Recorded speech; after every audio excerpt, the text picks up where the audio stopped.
स्वागत है आपका स्टोरी केबिन यूट्यूब चैनल में। आज की कहानी हर वो माँ बाप की है जो अपनी औलाद के लिए क्या क्या नहीं करते हैं ताकि उसका बेटा बड़ा होकर उसकी सेवा करेगा। बच्चे बड़े बन जाते हैं, पैसा कमाने लगते हैं और ख़ुद को इतना बड़ा समझने लगते हैं कि उन्हें अपने स्वार्थ के आगे कोई नहीं दिखता।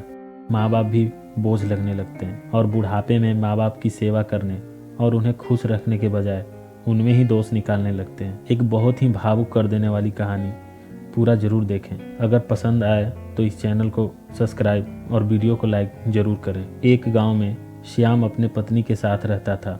उसका गांव शहर से नज़दीक ही था। वो बहुत मेहनती, ईमानदार और सरल स्वभाव के थे।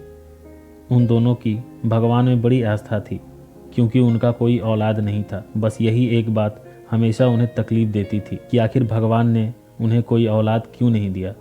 यही वजह थी कि वो हमेशा लोगों की हर संभव मदद करते थे। अनाथ आश्रम, वृद्धाश्रम हो या मंदिर, हर जगह दान करते थे, ये सोचकर कि पुण्य का काम करने से ईश्वर प्रसन्न होते हैं और हमें एक दिन औलाद का सुख जरूर मिलेगा। श्याम की इसी सोच की वजह से लोग उनकी बहुत इज्जत करते थे और शहर में भी लोगों से जान पहचान भी हो गई थी। धीरे धीरे समय बीतता गया और दोनों पति पत्नी कि अब उम्र भी काफ़ी हो चली थी, लेकिन औलाद की चाहत कम नहीं हुई। हमेशा दान करने के कारण वृद्धाश्रम में काम करने वाले एक कर्मचारी, जो अभी नौजवान ही था, श्याम की अच्छी जान पहचान हो गई थी और उसे ये बात पता चली कि उनका कोई औलाद नहीं है। फिर एक दिन उससे रहा नहीं गया और जब वो दान करने आए तो उसने बोल ही दिया, क्यों ना आप एक बच्चा अनाथ आश्रम से गोद ले लेते हैं। आपकी औलाद की इच्छा भी पूरी हो जाएगी और आपके बुढ़ापे का सहारा भी मिल जाएगा और किसी अनाथ का भला भी हो जाएगा। श्याम रात को जब खाकर सोने जाता है तो उस कर्मचारी की बात याद आ रही थी और श्याम को नींद नहीं आ रही थी। श्याम की बेचैनी देखकर उसकी पत्नी को रहा नहीं गया और पूछ ही लिया, क्या बात है, आज कुछ ज़्यादा ही परेशान लग रहे हैं, सब ठीक है ना। श्याम ने अपनी पत्नी को वो सारी बात बता दी जो उस कर्मचारी ने सुझाव दिया था। श्याम की बात सुनकर उसकी पत्नी भी कुछ देर के लिए शांत हो गई और फिर ये बोली, ये तो अच्छी बात है, आखिर कब तक हम लोग इस तरह रहेंगे। उम्र भी ढलता जा रहा है और हमें भी तो बुढ़ापे का सहारा चाहिए। उस बच्चे को ही हम लोग अपनी औलाद की तरह पालेंगे और क्या पता ईश्वर ने उसे ही हमारी औलाद बनाकर भेजा है। फिर दोनों इसी बात पर सहमत हुए और कल ही बच्चा लाने को तय हुआ, क्योंकि अब वो दोनों जितनी जल्दी हो सके बच्चे को अपने पास लाना चाह रहे थे और अंदर ही अंदर बहुत खुश थे। सुबह हुई और दोनों नहा धोकर भगवान की पूजा की और शहर जाकर अनाथ आश्रम से एक बच्चा गोद लेकर शाम को वापस अपने घर आ गया।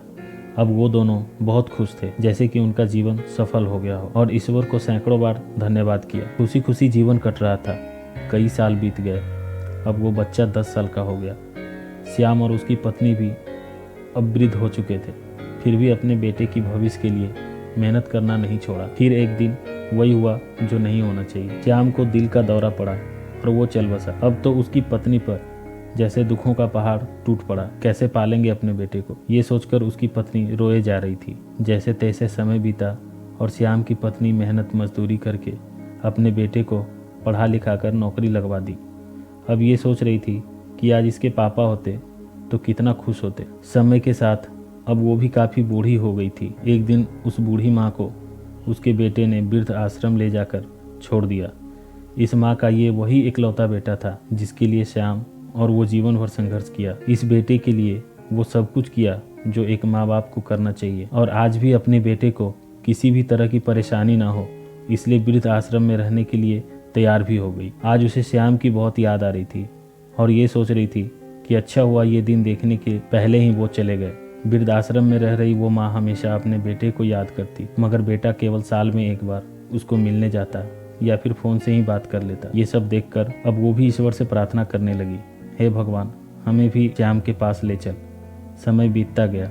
फिर एक दिन वृद्ध आश्रम से बेटे को फ़ोन आया, बेटा आश्रम आके अपनी माँ से मिल लो, वो बहुत सीरियस है। बेटा जब अपनी बीमार माँ के पास पहुंचा तब वो अपनी आखिरी सांसें गिन रही थी। बेटे ने अपनी माँ से उसकी आखिरी इच्छा पूछते हुए कहा, माँ, मैं तुम्हारे लिए क्या कर सकता हूँ। माँ ने कहा, बेटा, इस आश्रम में मैंने बहुत पीड़ा सही है। मैं नहीं चाहती मेरे बाद कोई माँ या बाप यहाँ पीड़ा सहे, इसलिए तुम यहाँ वो हर ज़रूरत का सामान खरीद कर दान कर दो जो यहाँ नहीं है। गर्मी के लिए कुछ पंखे और सर्दी के लिए कंबल और हर महीने कुछ रुपये भी दान करते रहना ताकि कभी कोई भूखा ना रहे। फिर बेटे से कुछ देर बात करने के बाद वो प्राण त्याग दी। बेटा दुखी होकर रोने लगता है। आखिर वो उसकी माँ थी। माँ और बेटे की बातें सुनकर वो कर्मचारी भी उसकी किस्मत पर रोने लगता है जिसने श्याम और उसकी पत्नी को बच्चा गोद लेने की सलाह दी थी। अब वो भी वृद्ध हो चुका था। बेटे को रहा नहीं गया और उसने पूछ ही लिया कि आप इतने दुखी क्यों हैं। तब उसने श्याम और उसकी पत्नी के अच्छे कर्म और गोद लेने वाली सारी कहानी सुना दी। अब तो जैसे बेटे के पैरों तले जमीन ही नहीं थी। उसे अपने आप से नफरत होने लगा और वो अब और भी जोर जोर से रोने लगा। हे भगवान, ये मुझसे क्या हो गया, जिसने एक अनाथ को अपने जिगर के टुकड़े जैसा पाल पोस कर एक काबिल इंसान बनाया, कभी किसी चीज की कमी महसूस नहीं होने दिया, और बदले में मैंने क्या दिया? सारी जिंदगी दुख तकलीफ के अलावा। अच्छा था मैं अनाथ ही रह जाता, लेकिन अब पछतावा के सिवाय और कुछ नहीं था उसके पास। दोस्तों, ये कहानी सभी संतानों के लिए एक सीख है। जब तक माँ और बाप जिंदा है उसकी कद्र करनी चाहिए, क्योंकि वो हमारे लिए एक पेड़ के समान है जो हमें अपनी छांव में रखते हैं। बदले में हमें भी उनकी सेवा और देखभाल करनी चाहिए। हर माँ बाप को अपनी औलाद से कुछ उम्मीद होता है, चाहे हम कुछ भी कर लें, लेकिन अपने माँ बाप का ऋण कभी नहीं चुका पाएंगे, परंतु बुढ़ापे का सहारा तो बन ही सकते हैं। अगर ये कहानी आपको पसंद आई हो तो कृपया इस चैनल को सब्सक्राइब और वीडियो को लाइक कर दें ताकि आपके लिए ऐसे ही शानदार कहानी लाता रहूं। धन्यवाद।